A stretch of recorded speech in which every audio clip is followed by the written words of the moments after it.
นี่แหละพี่น้อยทรงความกว้างความยาว6 เสา 6 ต้น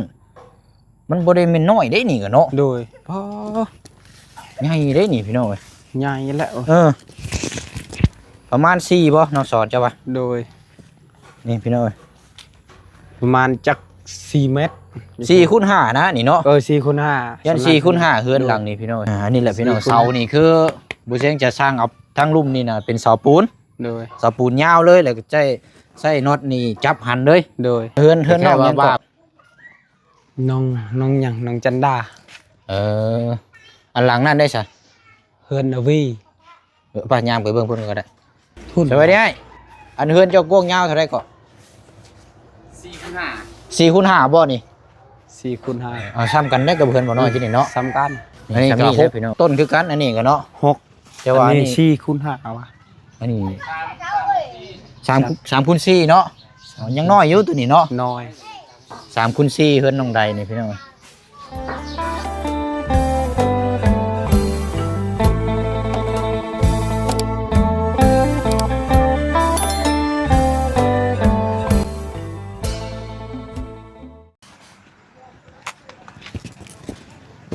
ฮึบใส่เด้บาดนี้เบิ่งก่อนโอ้แล้วเฮือนเรายับขึ้นถึงพุ่นน่ะเนาะโดยข้ามไปทางเฮือนน้องนี่ก็น้องเรียนบ่โดยน้องเรียนนี่ก็โอ้พี่น้อง14ก็ถามข่าวอยู่ได้พี่น้องเนาะแต่ว่าก็คือว่าแล้วพี่น้องมันคนเฮาวาสนาก็บ่คือกันเนาะพี่น้องแต่ว่าตัดภาพเปิดกล้องมาเนาะทางบ่เชียงกับทางน้องสอนพาบุกมาอีกกลุ่มหนึ่งเนาะถือว่าเป็นอีกคนละโซนโดยอยู่บ้านซะแล้วพี่น้องเนาะพอดีว่าหลังจากลงคลิปไปแล้วก็ทางพี่น้องFCก็ออกความคิดเห็นกับหลายมุมหลายทางเนาะแต่ทางบ่เชียงนี่จะแจ้งคือเรื่องงบเลยพี่น้องเนาะถ้าว่าเฮาจะสร้างบ้านในทางเจืองกับทางน้องห้างนี่ก็พอเสียงจะสร้างเสาก่อนนะพี่น้องได้ลงคลิปไปถามพี่น้อง FC นำและพี่น้อง FC ใครแสดงความคิดเห็นกับหลายมุมหลายทางมันก็โอ้พี่น้องเนาะเอาเป็นว่าทางเสียงจะตัดสินใจเลยก็ได้เนาะแล้วก็ตรงไปตรงมาได้พี่น้องเพื่อถ้าว่าเฮาเฮ็ดใหญ่ไปนี่ย่านบ่มีงบผู้ใหญ่เพิ่นมาซอยนี่มันสิบ่แล้วอะไรพี่น้องเนาะกล่าวทักทายสบายดีและสวัสดีพ่อแม่พี่น้องเบิดสุขุสุคนเด้อพี่น้องเนาะมาพบมาเจอกันดีคือเก่าคือเดิมเนาะมื้อนี้ก็จะมาแจ้งคำตอบจากพี่จากน้องได้รับรู้น้ำกันเนาะสำหรับทางขั้นตอนต่อไปกับบ้านเฮือนซานของทางอาเจืองหรือว่าทางน้องหังนี่แหละเนาะทางโมเชงก็พูดคุยกับทางทีมงานแล้วพี่น้องเนาะเอาตามงบตามประมาณตามครอบครัวเนาะแล้วก็ตามที่ดินที่ทางจะเอาขนาดซ้ำกับเพื่อนของทางบ่อน้อยเนาะตอนนี้บ่เชียงจะขึ้นไปถ่ายทำให้พี่ให้น้องเบิ่งน้ำกันแต่ว่าทรงรูปแบบนี้บ่ฮู้ว่าสิเอาแบบใดพี่น้องเนาะแต่ว่าเสานี่คือทางบ่เชียงนี่จะสร้างเอาเป็นเสาปูนนั่นแหละพี่น้องเนาะเอาเสาปูนต่อเสาไม้ดีกว่าเป็นแบบไม้จะเอา6 ต้นคือเก่าเนาะจะบ่ได้เอาเก้าเลยพี่น้องเนาะเพราะว่ามันเก้ามันใหญ่โพดคือเฮาที่สร้างมาเลยงบมันก็บานปลายแล้วก็มานี่ย่านปัจจัยนี่แหละย่านมันบ่ท่วงบ่ทันย่านมันบ่พอเลยมันสิยากไรพี่น้องเนาะเพราะฉะนั้นเขาเฮ็ดแบบกระทันรัดเพื่อต่อเติมห้องครัวห้องซ่านไปเดี๋ยวมันก็ใหญ่อีกมันหรอกพี่น้องเนาะหม่องที่ส้นที่เช่าเฮือนซ่านลานแป้นนี่จังเจ้าหาต่อเติมอีกทางหน้าอีกนะพี่น้องเนาะเพราะว่าเฮาได้ซอยทางน้องเพิ่นก็งบซื้อที่ดินนี่ก็20 ล้านปลายเลยพี่น้องสัก2 ล้านเด้เนาะถ้าเป็นเงินบาทก็ประมาณ 30,000 ปลาย 30,000 32,000นะพี่น้องเนาะก็ถือว่างบก็จ่ายไปแล้วกันนั่นกันมีแต่ว่าจะเอาประมาณ5 คูณ 6หรือว่า4 คูณ 5อันนี้ยังบ่แน่นอนพี่น้องเนาะแต่ว่าบ่เชิงสิสร้างสิไปสร้างเสานี่จำนวน6เนาะสิเอา6 ต้นพอเฮือนทางน้องเพิ่นนี่พี่น้องอนาคตทางหน้าจังต่อเกยต่อเสียงออกไปนั่นมันก็ใหญ่อีกมันหรอกพี่น้องเนาะเอาได้ครับเดี๋ยวฮู้น้ำกันไล่พี่น้องอย่าว่าอย่าแก้วกันไล่พี่น้องเนาะเดี๋ยวเฮาไปเบิ่งน้ำกันบัดนี้เบิ่งตัวอย่างเฮือนของทางอันบ่น้อยเนาะโดยไปกำลังสอนพี่น้องโอ้โซนนี่มากบ่ได้มาแต่หึงเลยเนาะโดยเดี๋ยวถามทางน้องสอนนำไป ถามแล้วก็ย่างนํ โดยสบายดีเด้อเจ้า เนาะทางอาเจืองนี่เพราะว่าทางน้องเพิ่นหากระเมื่อกินข้าวพี่น้องเอ้ย โดย กับน้องทางก็เลยยังบ่ได้เข้าไปให้น้องเพิ่นกินข้าวกินน้ำก่อนแล้วจังไปพูดไปคุยแจ้งนํกันเอง โดย อันน่ะเฮือนทรงแบบคือที่อ้ายเล่าให้ฟังนี่อยู่พี่นี่เพิ่นนิยมบ่ล่ะ อยู่ชาย แบบคือที่จะสั่งคืออ้ายอธิบายไว้ว่า โดย เสาปูน และ และต่อไม้นะ โดยเขาย่อมเพิ่นแบบนั้น โอ้เพิ่นมักบ่แบบนั้นนะ โดย โอ้คักเด้เนาะ โดย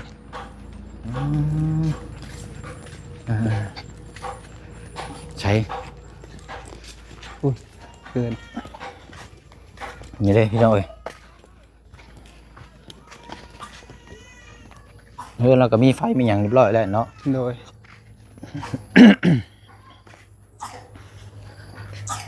ไปย่างมาเบิ่งพี่ก่อน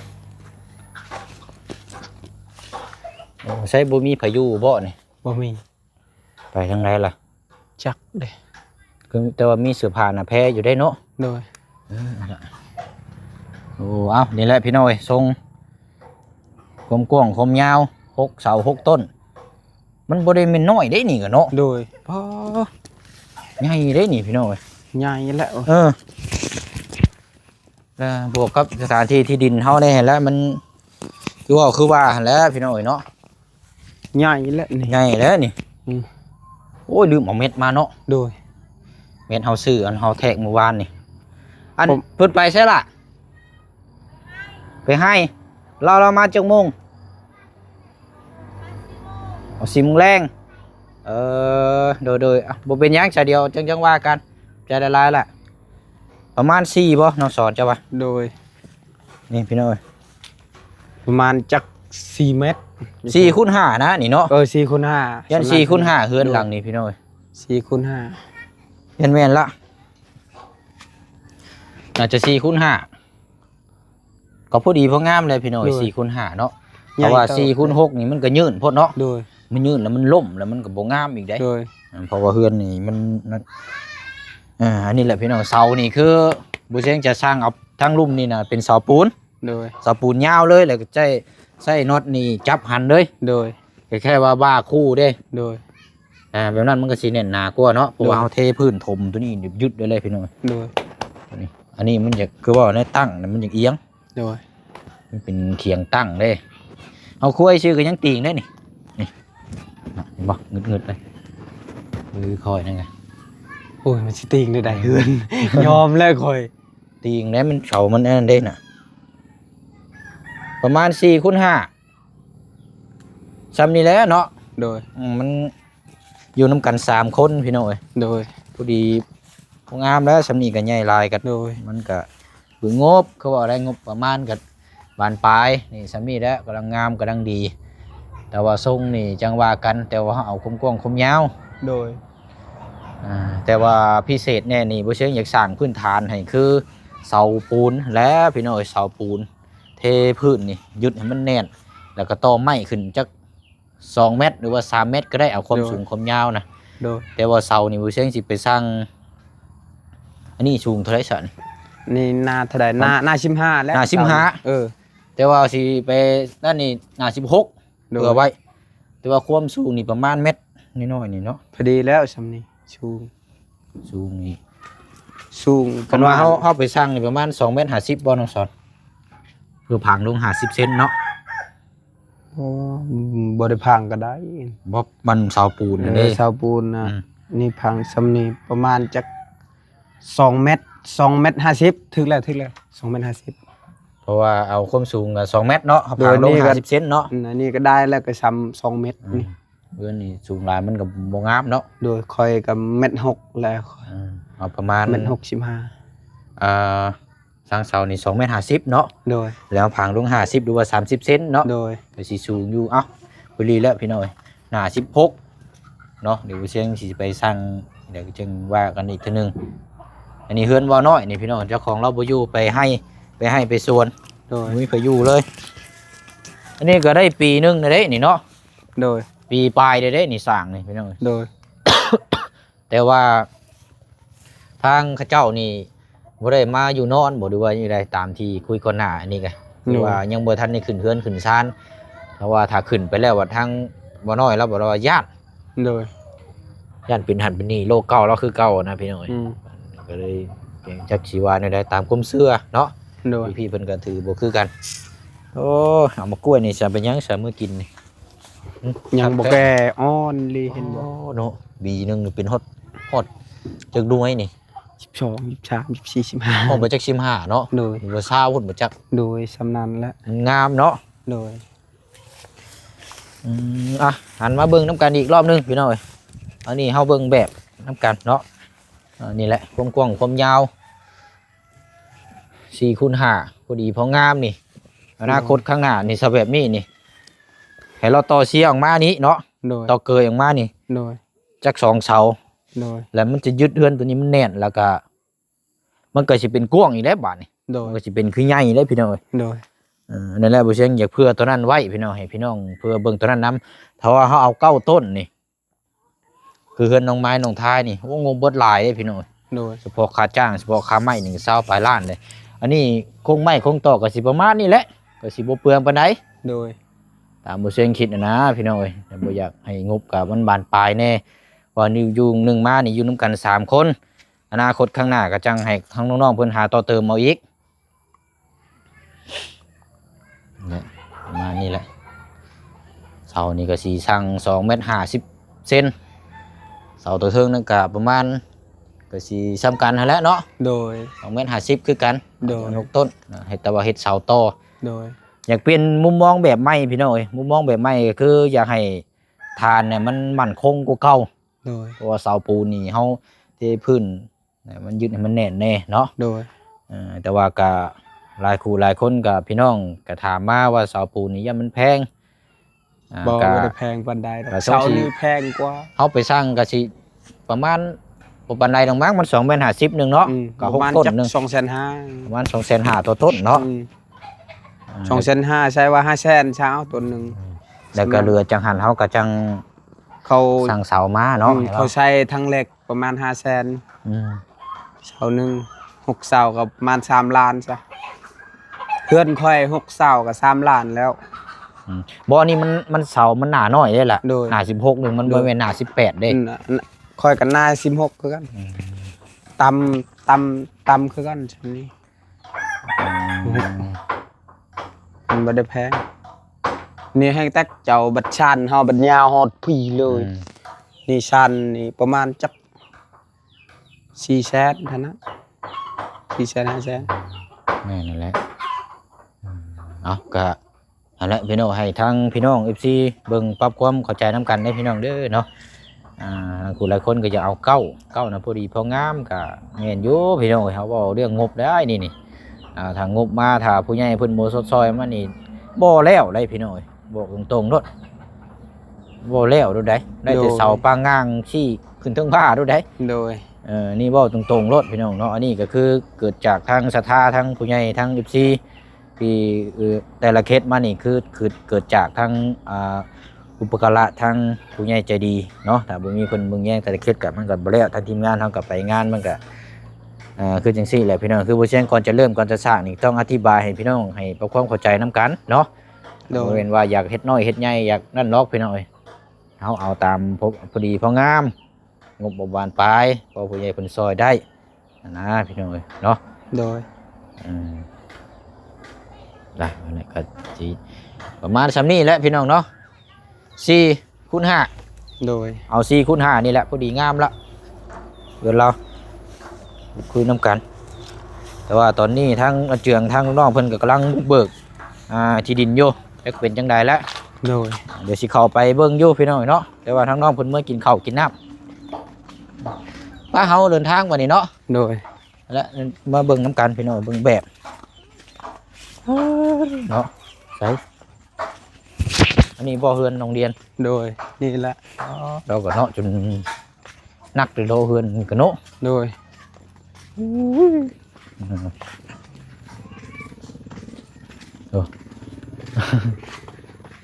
แล้วบ่พอเกี่ยวเข่าพูดเข่าแล้วแหละแล้วบ่ยังบ่ทันแล้วอยู่เนาะ ช่วงนี้ก็ถือว่าเขายังอยู่แล้วน้องสอนเนาะ โดย ไปเฮาย่างเมื่อพุ่นล่ะไปเอาไปเชียงถือกล้องก็ได้ไปอัดเบิ่งเพื่อนหลังนี้ก่อนก็ได้ฉลาดนี่ ตัว นี่นี่ นี่ คือ เบิ่ง กัน กันหลายหลังพี่น้องเอ้ยอันนี้จักคูณเท่าไหร่ฉะนี่เราเบิ่งเบิดนี่แหละ อันนี้เก่าต้นได้ใหญ่ เก่าเนาะนี่ใหญ่นี่เนาะ ดูใหญ่ฮอต7 คูณเท่าไหร่วะ 6 คูณ 6บ่นี่บ่ 6คูณ6อันนี้นี่ 6 คูณ 6แล้วนี่ โอ้ใหญ่อันนี้เนาะ ใหญ่ โอ้ใหญ่แฮงอันนี้พี่น้องเฮือนน้องยังเกาะ น้องหยังน้องจันดา อันหลังนั่นได้ซะ เฮือนอวี ป้ายามไปเบิ่งเพิ่นก็ได้อันนี้บ่มีคนอยู่ดังนี้ก็เนาะ โดย โอ้อันนี้เฮือนทางผู้ใหญ่ชดซอยแล้วนี่กับพี่น้องเนาะ โดย ประมาณ6คูณ6หลังนี่9ต้น โดย งบกันแน่นอนพี่น้องเนาะเพื่องทางนี้ได้ซะจัก6บ่หลังนี่นะ6เสาบ่ล่ะ โดย 6เสาอันนี้ว่าเจ้าของเฮือนเรา โดย ถามเราอยู่หั่น โดย กว้างยาวเท่าใดเฮือนเราน่ะ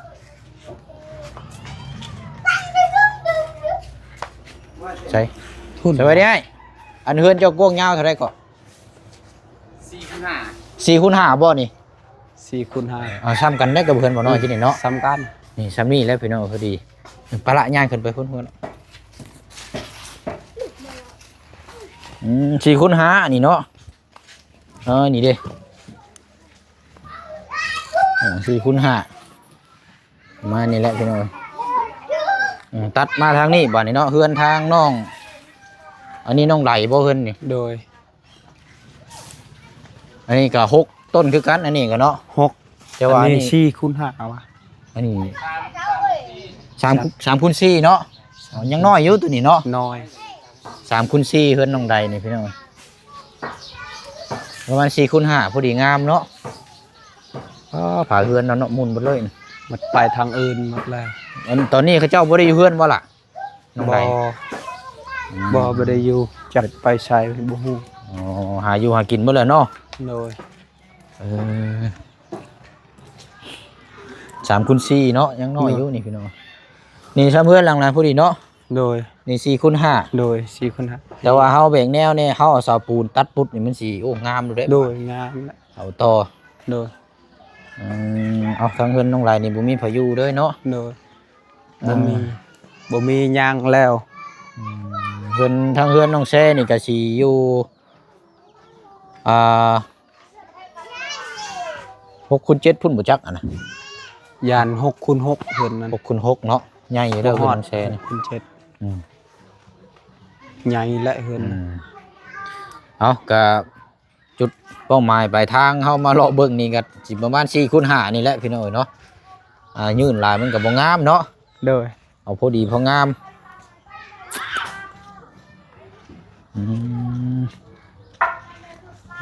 นี่ดังใหญ่ดังนี่เนาะ นู่น นี่เฮือนน้องแซ่นี่ เพื่อนแชร์กับเพื่อนตัวนี้ซ้ำกันเลย ซ้ำกัน ซ้ำกัน ซ้ำกัน ช่องประตูคือกัน เท่าไรก็6คูณ6บ่ โดย6 คูณ 6และเพื่อนใหญ่ นะเอาก็ถือว่าเบิ่งน้ำกันลายกูได้ลังพี่น้องเนาะป้าสาวแบบนี้ย่างเลาะเมื่อดูว่าซ้ำนี่บ่น้องสอน ฮะ ซ้ำนี่เป็นหยัง บูช เฮ้ย ใหญ่เลยบูชเพื่อนนี่ฮอตจักเท่าใด จังเม็ดนี่เนาะซ้ำนี่เนาะ 8ทุนวะ โอ้ตัว 8คูณ8 8คูณโอ้ย 8 8 คูณ คูณ 9 12พุ่นบ่จักนี่ ช้ำนานเลย เนาะนี่หลังนี่ข้างหน้าเจ้านี่ใหญ่เลยนี่ นี่คือ12ลดละ12 เมตรลดละ 6เนาะ6คูณ12นี่ โดย หลังนี่ใหญ่เลย คูณ นี่ 12 เมตร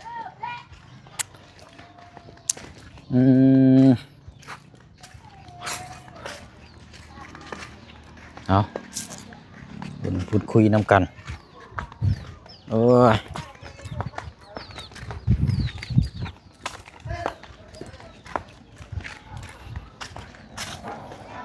เอาสิอยู่ในลาวๆนี่ 4x5เนาะ โดย พอดีพองามพี่น้องเอ้ยเน้นน้ำมั่นคง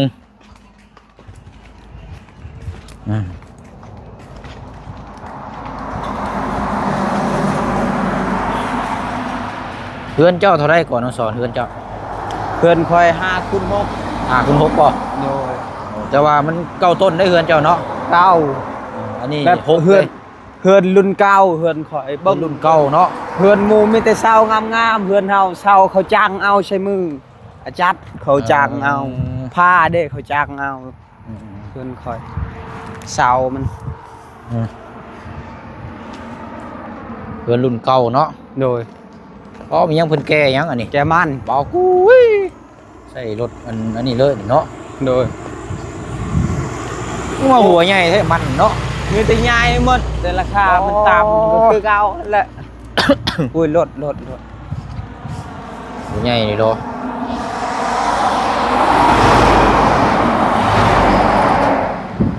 กล้วยกันเนาะยังไม่ได้ขายอยู่กล้วยกัน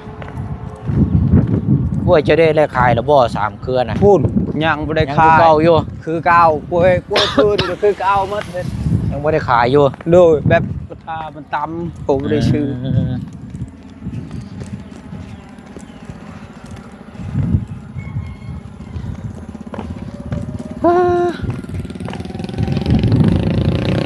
กลับก็มาสู่เฮือนน้องสอนบัดนี้พี่น้องเนาะ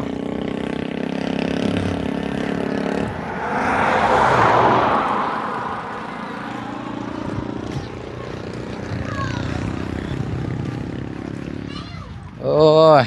ได้เนาะป้าผลนี่เอาไผจุไผนะ คอยนี่คอยจุดให้ จะ เหงื่ จุ อ ไผบ่ โดย เอานี่ก็รถแล้วเนาะอ๋อจะจุไผฝั่งนี้ โดยนี่พอได้เฮ็ดพื้นอีก โอ้คักเด้อนี่ไว้จุนี่ โดยจุเฮ็ดพื้นได้ไตอยู่เฮือน อยู่ให้กินนี่เนาะ โดย มีแต่พื้นนี่เขาเอาอยู่ฮะ นั่นแหละ อีกจุดอีกอย่างนี่กอกกระแปกนี่ ยังขยื่อเนาะ โดย อันนี้เศษไม้จากที่เจ้าตัดตัวนี้บ่ โดย จากกุ้งไม้อยู่นี่เด้อเนาะ โดยคอยตัดแต่พุ่น โอ้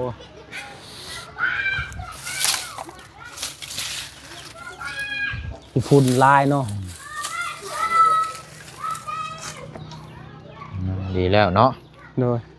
ขี้เหงื่อจูดโอ้ยหักแล้วพี่น้อยนี่บังหุ่งก็มีเนาะบังหุ่งกับพวกเป็นขี้ตั้ม